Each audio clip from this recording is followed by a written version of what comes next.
오늘 하나님께서 우리에게 주신 말씀은 시편 140편 1절에서부터 13절 말씀입니다. 시편 140편 1절에서부터 13절 말씀 우리 합독하겠습니다. 시작. 여호와여, 악인에게서 나를 건지시며 포악한 자에게서 나를 보존하소서. 그들이 마음속으로 악을 꾀하고 싸우기 위하여 매일 모이며 뱀같이 그 혀를 날카롭게 하니 그 입술 아래에는 독사의 독이 있나이다. 여호와여, 나를 지키사 악인의 손에 빠지지 않게 하시며 나를 보존하사 포악한 자에게서 벗어나게 하소서. 그들은 나의 걸음을 밀치려 하나이다. 교만한 자가 나를 해하려고 올무와 줄을 놓으며 길 곁에 그물을 치며 함정을 두었나이다. 내가 여호와께 말하기를 주는 나의 하나님이시니 여호와여, 나의 간구하는 소리에 귀를 기울이소서 하였나이다.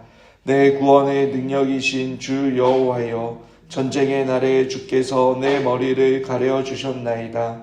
여호와여, 악인의 소원을 허락하지 마시며 그의 악한 꾀를 이루지 못하게 하소서. 그들이 스스로 높일까 하나이다. 나를 에워싸는 자들이 그들의 머리를 들 때에 그들의 입술에 재난이 그들을 덮게 하소서. 뜨거운 숯불이 그들 위에 떨어지게 하시며 불 가운데와 깊은 우덩이에 그들로 하여금 빠져 다시 일어나지 못하게 하소서. 악담하는 자는 세상에서 굳게 서지 못하며 포악한 자는 재앙이 따라서 패망하게 하리이다. 내가 알거니와 여호와는 고난당하는 자를 변호해 주시며 궁핍한 자에게 정의를 베푸시리이다. 진실로 의인들의 주의 이름에 감사하며 정직한 자들이 주의 앞에 살리이다. 아멘. 오늘 우리가 읽은 시편 140편은 애가시 혹은 탄원시입니다. 시인은 지금 자신이 처한 상황에 대하여 1절에 여호와여, 악인에게서 나를 건지시며 포악한 자로부터 나를 보호하소서라고 여호와 하나님께 부르짖고 있습니다. 마치 전쟁 상황에서 사방의 적으로 둘러싸인 군인처럼, 또는 독사에게 물려 금방 독이 온몸에 퍼져나가는 것처럼, 또는 사냥꾼에 쫓기는 짐승이나 올무에 걸린 짐승처럼 그럼 다급하게 여호와 하나님을 찾고 있는 것입니다. 그리고 나서 시인은 2절에서부터 5절에 하나님께 자신을 해하려 하는 악인들과 포악한 자들을 향해 고발을 하고 있습니다. 그들은 포악과 날카로운 혀, 또 올무로 공격을 합니다. 2절에 그들의 마음속에 있는 악이 문제입니다. 히브리어로 라라는 기본형에서 나온 단어입니다. 그 의미는 악과 죄를 주관하고 일으키는 본성의 힘을 뜻합니다. 의식적으로, 행동적으로 악을 저지르게 하는 원천인 것입니다. 1절과 4절에는 포악이라는 단어가 등장하는데 이것은 육체적인 행동과 공격뿐만 아니라 악한 의도를 가지고 못되게 행동하는 모든 것을 포함하여 말하는 것입니다. 시인은 이러한 악과 포악으로 인해 처한 자신의 상황을 전쟁과 뱀과 사냥이라는 그 은유를 사용하면서 이러한 모든 공격에서 자신을 구원하고 보호해달라고 간구하고 있습니다. 여러분, 악인과 포악한 자는 전쟁에 익숙합니다. 그들의 혀는 뱀의 혀처럼 독이 있습니다.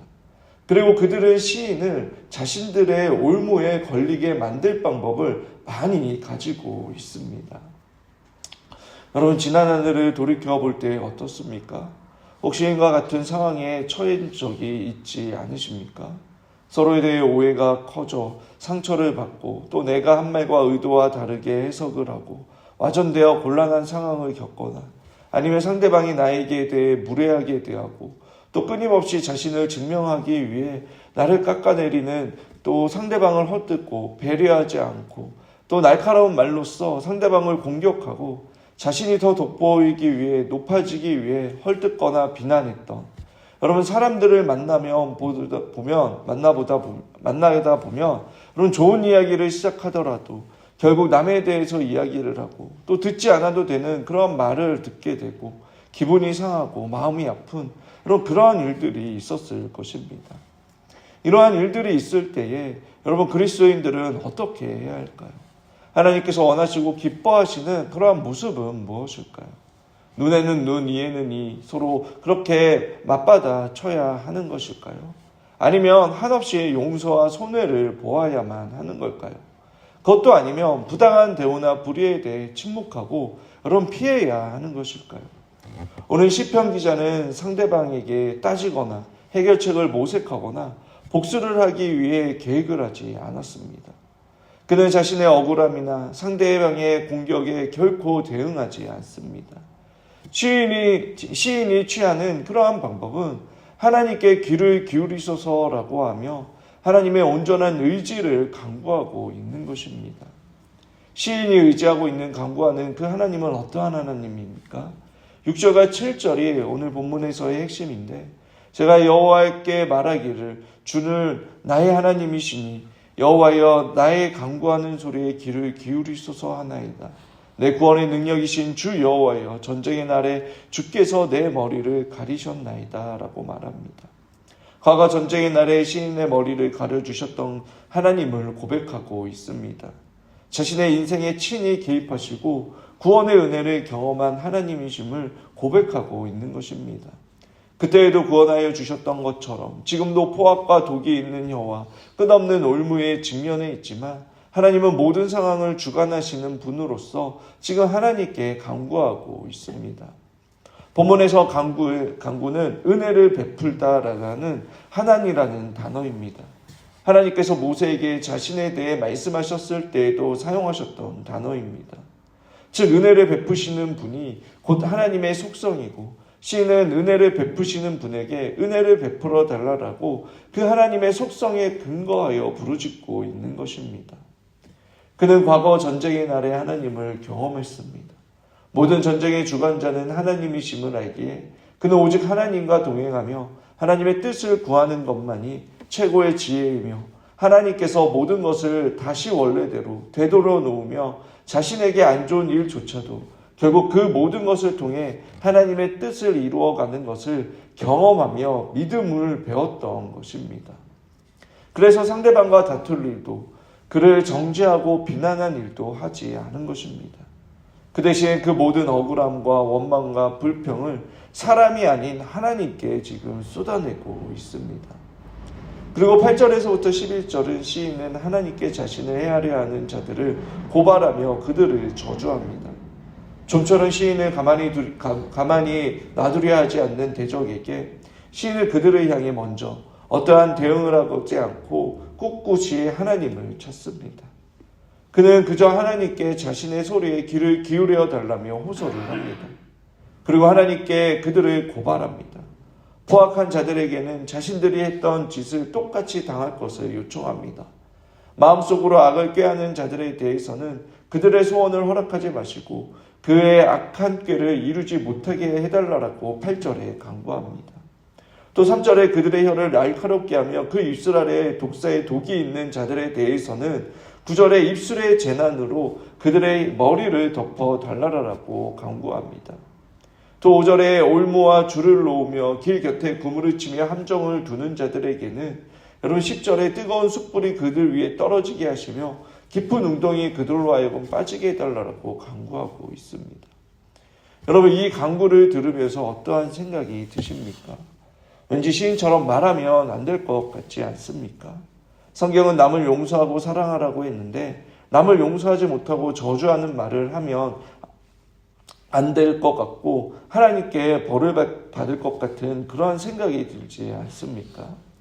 그러나 하나님께서는 시편 기자의 이러한 기도하는 것에 대해 어떠한 책망과 평가를 하지 않으십니다. 오히려 수용하시고 하나님 앞에 자신의 모든 것을 고백하는 그 모든 간구와 애통함을 하나님께서는 들어주십니다. 공의로우신 하나님께서는 마치 부모가 자녀의 억울함과 원통을 들어주시고 자녀의 문제를 해결하기 위해 발벗고 나서는 것처럼 여러분 그분의 공의에 따라 해결해 주실 분으로 확신하며 시편 기자는 기도하고 있는 것입니다. 그리고 12절에 시인은 이렇게 고백합니다. 내가 알거니와 여호와의 고난을 당하는 자를 변호해 주시며 궁핍한 자에게 정의를 베푸시니이다. 시인은 내가 알거니와 라는 말로 자기가 하나님에 대해 알고 있는 것, 그리고 경험하고 있는 그 하나님을 확신하며 표현하고 있습니다. 하나님께서 고난당하는 자와 궁핍한 자를 변호하시고 정의를 베푸실 것이라고 확신합니다. 그리고 시인은 하나님께 감사하며 결국 정직한 사람은 주님의 그 임재 앞에 살아갈 수 있다라고 확신합니다. 13절입니다. 진실로 의인들이 주의 이름에 감사하며 정직한 자들이 주 앞에 살리이다라고 고백합니다. 지금 당장 상황과 환경은 변화되지 않지만 앞으로 행하실 주님을 감사의 찬양을 돌리고 있습니다. 자신의 악인들과 포악한 사람들과 같이 하지 않고 하나님 앞에서 정직하게 살 것이다 라고 고백을 합니다. 하나님의 살아계심과 공의로우심을 믿지 않는다며 여러분 결코 고백하지도 못하고 하나님께 심판을 맡기지도 못할 것입니다.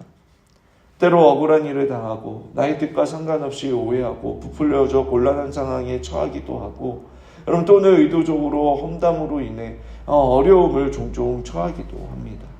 또 자신과 맞지 않거나 의견이 다르다고 인신공격을 당하고 여러분 거부하고 무시를 당할 때도 있습니다. 그럴 때 성경이 우리에게 가르쳐주는 지혜는 모든 전쟁을 주관하시는 하나님께 모든 것을 쏟아내고 맡겨버려라입니다. 불경건하고 직설적인 표현이지만 마치 하나님께서 우리의 부정적인 감정을 다 받아주시는 쓰레기통이 되어주시는 것 같이 여러분 그렇게 하나님을 신뢰하며 쏟아내라고 하십니다. 하나님께 쏟아내는 여러분 상대방의 저주와 욕은 죄가 아닙니다. 폭력적으로 들리는 기도가 여러분 실상 비폭력적인 행위인 것입니다.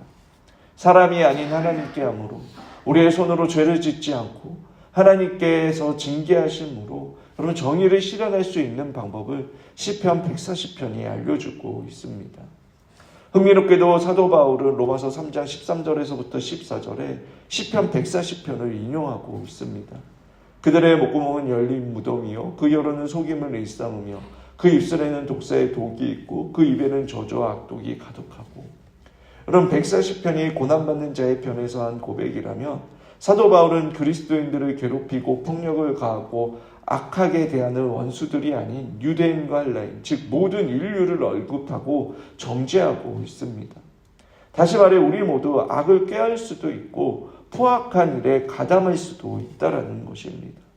우리도 충분히 가볍게 다른 사람에 대해 이야기하는 그 말이 상대방에게 상처가 될 수도 있고 우리 역시 거짓의 혀로 내가 들은 말을 그대로 옮긴 것일 뿐이지만 들은 그 말이 처음부터 진실이 아니어서 여러분 독사의 혀로서 사용될 수도 있는 것입니다. 말씀을 맺겠습니다. 때로 억울한 일을 당하고 자존심이 짓밟혀 분노가 일어나고 오해와 거짓으로 인해 여러 가지 상황 가운데 처할 때가 있습니다. 또 누군가의 의도적으로 나를 깎아내리고 자신의 의를 드러내려고 할 때도 있습니다. 그럴 때 성경은 우리의 감정을 앞세워 계획을 세워 똑같이 공격하고 자기를 변호하고 대갚아주라고 가르쳐주지 않습니다. 우리의 감정이 상하고 분노하고 억울하다며 그럼 먼저 하나님 앞에 상대방에 대한 증오와 저주, 악한 생각과 마음을 하나님께 다 쏟아내라고 하십니다. 그것을 통해 우리 역시 악인과 포악한 자들과 같이 죄를 짓지 않고 하나님의 자녀로서 거룩함을 지켜낼 수 있도록 하여 주시는 것입니다. 그리고 공의로우신 하나님께서 반드시 그 하나님의 자신을 위해서도 죄와 악을 내버려 두지 않으십니다. 또 더 나아가 바울의 해석처럼 저와 여러분 역시 타인에 대하여 그 입에 저주와 악독이 가득할 수 있는 자가 될 수 있다는 것을 꼭 생각해야 합니다. 무심코 뱉은 말과 행동이 상대방에게 상처가 될 수 있습니다. 선하시고 온전하신 그 하나님을 믿는 하나님의 자녀로서 세상 사람들과 구별하며 우리의 역할과 책임을 다하는 그러한 저와 여러분들이 되시길 주님의 이름으로 축원합니다.